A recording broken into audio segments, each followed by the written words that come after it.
Well, good morning, everybody. So we're here over at Mike Fisher's Auto Repair. That's the guy that actually towed the vehicle. He was kind enough. He took the trailer and he stored it, so nobody would mess with it. It's over at his house, so we're gonna go pick that up as soon as we get done. Super nice guy. Super awesome team that they got here. They got the truck in there right now. I stopped by here when they opened right around 8:30, and they're almost done with the truck. So they did mess up the spacer. It did mess up the inner rim, so they're going to single it out for me so I can at least drive it home. And then when I get back, I'm going to go look at getting a new rim and a new spacer and see what I can do. But one of the lugs looked like they were loose. So check your lugs. Make sure when you do that kind of stuff, always check your lugs. Even after somebody does the work for you, torque them down, check them for yourself and make sure that everything's done right.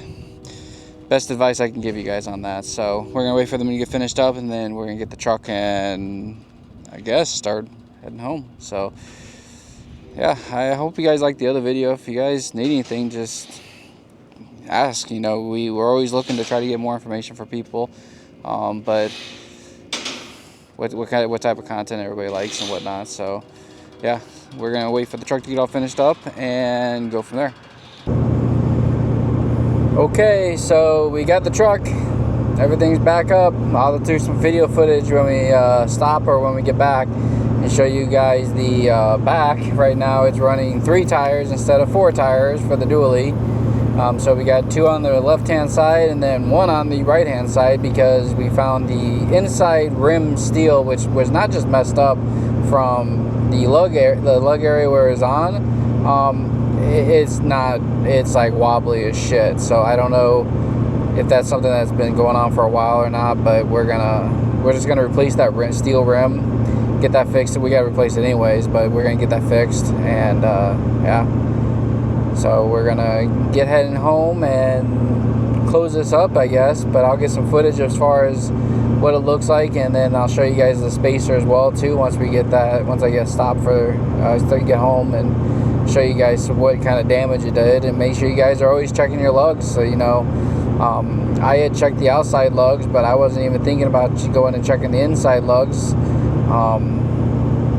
So I guess moving forward, that'll be definitely something I'll be doing. Is I'll take the wheel off and I'll go double check the inside lugs, make sure everything's still good and tight on that, and then tighten up the outside lugs back up on there and make sure we're good there. So go from there.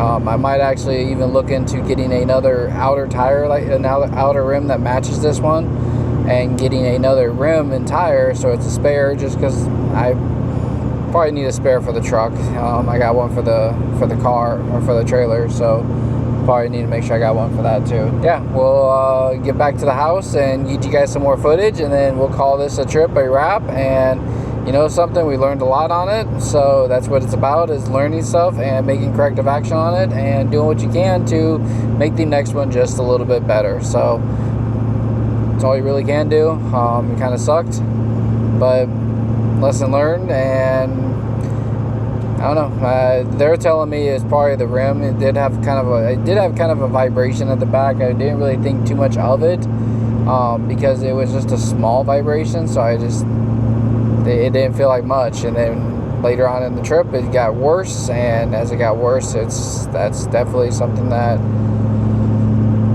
probably should have checked into more. And yeah, by that point the wheel is pretty much flopping around back there. So yeah, doing good so far.